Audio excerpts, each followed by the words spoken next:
یہ رشتہ بہت جلدی جلدی ہو رہا تھا۔ چند ہی دنوں بعد انہوں نے شادی کی تاریخ مانگ لی۔ شادی کی تاریخ بھی کچھ لمبا عرصہ نہ رکھی، صرف 8 دن۔ 8 دن کے بعد آمنہ کو بیانے کے لیے آنا تھا۔ اسی وجہ سے آمنہ کی شادی میں زیادہ لوگ شرکت نہ کر سکے، چند مخصوص رشتے دار تھے۔ آمنہ کو زیادہ دہیج بھی نہ دیا گیا کیونکہ آمنہ کی والدہ صرف اکیلی تھی، کمانے والا کوئی نہ تھا، اور ضمیر کی والدہ نے بھی کہہ دیا کہ ہمیں کوئی بھی جہیز کا مطالبہ نہیں، ہم صرف ایک سوٹ میں آمنہ کو ہی بیاہ کر لے جائیں گے۔ وہ آمنہ کو بیاہ کر اپنے گھر لے گئی۔ چند دن تو بہت خوشی خوشی سے گزرے، لیکن جب ڈیوٹی شروع ہوئی، آمنہ تیاری کر کے ڈیوٹی پر جانے لگی تو ضمیر کی ماں اور ضمیر نے کہا کہ دیکھو، ہمارے خاندان میں لڑکیاں نوکری نہیں کرتی، اس لیے یہ تمہیں نوکری چھوڑنی ہوگی۔ اب آمنہ کے پاس سوچ سمجھ کا کوئی وقت نہ تھا۔ اپنے شوہر اور ساس کی خوشی کے لیے سب کچھ سہنا پڑا۔ ایسے یہ نوکری آمنہ کی بہت ہی پسند کی تھی، اس لیے اسے چھوڑنا نہ چاہتی تھی، لیکن ساس اور شوہر کی خوشی کے آگے سر جھکا دیا۔ شیلا ملی تو شیلا نے کہا کہ تم نے نوکری چھوڑنے میں جلدی کی ہے، کیونکہ پہلے تو اتنے جلدی جلدی رشتہ، پھر شادی، اور اس کے بعد تم نے نوکری بھی چھوڑ دی۔ نوکری چھوڑنے میں تم نے زیادہ ہی جلد بازی کی ہے۔ لیکن آمنہ کچھ نہ کر سکتی تھی۔ ضمیر آمنہ کو کبھی بھی خرچہ نہ دیتا، کیونکہ وہ کہتا کہ ماں گھر پہ ہے، ماں سے جو چیز لینا ہو منگوا لینا۔ ضمیر کی ماں آمنہ کو ہر چیز منگوا کے دیتی۔ اگر آمنہ کوئی چیز کہتی تو اسے فوراً ہی منگوا کے دے دیتی، کبھی انکار نہ کرتی۔ لیکن آمنہ کو اچھا نہ لگتا کہ ضمیر کی والدہ سے ہر چیز مانگے۔ ایک شہر شبیلی آمنہ، جس کے بغیر سہیلیوں کی محفل بے رونق ہوتی، ہر وقت ہنسی مذاق کرنے والی، اب دن بدن خاموش سی ہوتی جا رہی تھی۔ شادی کے بعد عورت کے چہرے پر ایک نئی رونق کھلتی ہے، لیکن آمنہ کے چہرے پر وہ رونق اڑتی جا رہی تھی۔ پہلے تو باقی سب ٹھیک تھا، لیکن خرچے کا معاملہ تھا۔ لیکن اب ضمیر اکثر گھر میں کم ہی آتا۔ آمنہ بہت زیادہ پریشان رہتی، کھل کے ساس کے سامنے رو نہ سکتی، کیونکہ ساس کہتی کہ رونے والی کون سی بات ہے، تمہارے پاس کس چیز کی کمی ہے، ہر چیز موجود ہے، اس کے بعد بھی کیوں رو رہی ہو، تمہاری آنکھوں میں آنسو ٹھیک نہیں، تم میرے بیٹے کے لیے خیر کی دعا مانگا کرو۔ لیکن اس لیے آمنہ کسی سے بھی اپنا دکھ بیان نہ کر سکتی۔ آمنہ نے ایک دن یہ بات اپنی والدہ کو بتائی۔ والدہ نے اپنے بھائی یعنی آمنہ کے ماموں کو بھیجا تو پتہ چلا کہ وہ دکان پر ہی رہتا ہے، کیونکہ کام بہت زیادہ ہے۔ آمنہ کی ماں نے کہا کہ تم دکان پر چلے جاؤ۔ آمنہ کی شادی کو 1 سال ہو چکا تھا۔ آمنہ کا ایک بیٹا تھا، اس کی طبیعت ٹھیک نہ رہتی تھی، بخار بہت زیادہ تھا، اس لیے ماں کے کہنے پر اپنے شوہر کی دکان پر چلی گئی۔ ایک تو بچے کی پریشانی اور دوسرا ماں نے بار بار التجا کی، تو دونوں ماں بیٹی اپنے بیٹے شوہر کی دکان پر چلی گئی۔ ضمیر کی دکان پر پہنچی تو آمنہ ذرا ڈر رہی تھی، کیونکہ ضمیر نے بہت ہی سختی سے منع کیا تھا کہ تم میری دکان پر کبھی نہ آنا۔ آمنہ گئی تو پتہ چلا کہ وہ دکان پر نہیں ہے، لیکن تھوڑی ہی دیر میں آ جائے گا۔ آمنہ اندر ویٹنگ روم میں چلی گئی۔ آمنہ اور آمنہ کی ماں ویٹنگ روم میں بیٹھی ہوئی تھی کہ 2 عورتیں بھی آ گئیں۔ انہوں نے وہاں آ کر ان سے پوچھ گچھ شروع کر دی۔ آمنہ نے بتایا کہ میں ضمیر کی بیوی ہوں اور یہ میری ماں ہے، یہ میرا بیٹا ہے، یہ ٹھیک نہیں رہتا، اس لیے بخار تھا، میں نے سوچا ضمیر کی دکان پر چلی جاتی ہوں، کیونکہ 2-4 دن سے ضمیر گھر نہیں آیا۔ تو اس عورت نے کہا ابھی تمہارا ایک بچہ ہے، تم بہتر ہے کہ ضمیر سے طلاق لے لو، کیونکہ ضمیر اچھا آدمی نہیں ہے۔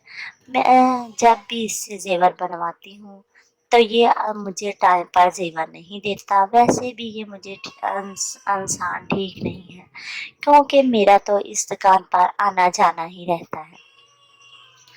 آمنہ بہت پریشان ہو رہی تھی اور انہیں ان عورتوں پر غصہ بھی آ رہا تھا کہ یہ عورتیں میرے شوہر کی برائی کر رہی ہیں۔ اتنے میں ایک لڑکا نوجوان آیا اور پوچھا کہ ماں یہ کون ہے؟ تو کہا یہ ضمیر کی دوسری بیوی۔ تو اس نے پہلی بیوی؟ تو آمنہ جٹ سی گئی۔ آمنہ کی ماں سے رہا نہ گیا اور پوچھا کیا مطلب؟ کیا آمنہ ضمیر کی کوئی اور بیوی بھی ہے؟ تو اس شخص نے آمنہ کو مخاطب کرتے ہوئے اپنی بہن کی طرف اشارہ کیا اور کہا ہاں یہ میری بہن ہے اور ضمیر کی بیوی ہے۔ یہ بات سنتے ہی آمنہ جٹل سی گئی۔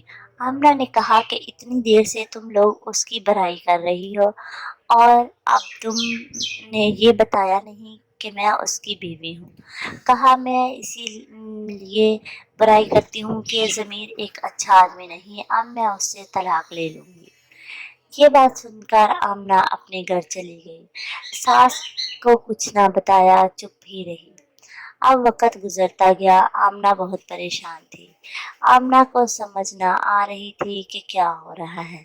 ضمیر اب بہت کم آتا اور آمنہ کی طرف توجہ بھی نہ کرتا، بچے کی بھی زیادہ دیکھ بھال نہ کرتا، اپنی ماں کو آتا پیسے دے کر چلا جاتا اور کہتا کہ آمنہ کا خیال رکھنا، بس اس کے علاوہ کچھ نہ کہتا۔ پھر ایک دن وہی عورتیں دوبارہ آئی، آمنہ کو بتایا کہ ضمیر نے تیسری شادی کر لی۔ یہ بات دل پر نقش کر گئی، لیکن میں نے ان عورتوں سے کہا کہ اگر ایک صحیح تو اس کے ساتھ دوسری بھی، مجھے کیا فرق پڑتا ہے؟ کہنے لگی تمہیں یقین نہیں آیا، ہمارے ساتھ چلو۔ جب انہوں نے بار بار اصرار کیا تو آمنہ ان کے ساتھ چل گئی۔ وہاں جا کر دیکھا ایک عورت نئی نویلی تھی، دلہن کی طرح تھی، سجی ہوئی تھی، بہت اچھی لگ رہی تھی۔ اس عورت نے انہیں اندر آنے کو کہا۔ پوچھنے پر بتایا گیا کہ یہ ضمیر کی تیسری بیوی ہے، صحت بھی سجی ہوئی تھی، اور کہا کہ اب ضمیر مجھے نیا مکان لے کر دینے والا ہے۔ آمنہ بہت زیادہ پریشان ہو گئی، گھر میں آئی، خاموش تھی، کچھ نہ کہہ سکی۔ ساس نے آ کر بڑے ہی پیار سے سمجھایا کہ بیٹا تم ان عورتوں کی طرف توجہ نہ کرو، تم ان کی باتوں کو غور سے نہ سنو، تم اپنے گھر سے پر توجہ دو اور اپنے بیٹے کی دیکھ بھال کرو۔ لیکن آمنہ کو کوئی بات سمجھ نہ آ رہی تھی، اسے انتہا سے زیادہ غصہ آ رہا تھا۔ جب اس کا شوہر گھر آیا تو اس نے ڈھنگ سے آمنہ سے بات نہ کی اور اوپر سے غصہ کرنے لگا کہ تم میرے بار بار منع کرنے کے باوجود کیوں گھر سے باہر نکلتی ہو؟ آمنہ نے کہا گھر سے باہر نکلنا میری مجبوری ہے کیونکہ تم گھر میں نہیں آتے۔ کیا چاہتی ہو؟ آمنہ سے بہت ہی غصے سے پوچھا۔ آمنہ نے کہا جو تم چاہتے ہو۔ اس نے کہا میں تم سے علیحدگی اختیار کر لوں گا۔ آمنہ نے بڑے ہی غصے سے کہا میں کون سا تمہارے ساتھ رنگ رلیاں منا رہی ہوں؟ میں کون سا میلہ دیکھنے جاتی ہوں یا میں کون سا تمہارے ساتھ بہت زیادہ خوش ہوں؟ تم مجھے چھوڑ دو، میں پھر خوش رہوں گی۔ اتنی بات کہی تھی کہ ضمیر نے جٹ سے 3 طلاقیں دے دی اور کہا یہ لو، یہ شوق پورا کرو، میں نے تمہیں طلاق دے دی۔ اس کی ساس بھاگ کر آئی اور کہا کہ پگلی تم نے غیر عورتوں کے پیچھے لگ کے اپنا گھر برباد کر لیا۔ میں نے منع بھی کیا تھا کہ ان عورتوں کی طرف توجہ نہ کریں کیونکہ ضمیر کی کوئی بھی دوسری بیوی نہیں، وہ عورتیں بازاری تھی، اس لیے وہ تمہیں بھڑکا رہی تھی۔ انہوں نے تمہارا گھر خراب کرنا تھا، وہ کر دیا، اور تم نے بھی ان کے پیچھے لگ گئی اور اپنا گھر برباد کر لیا۔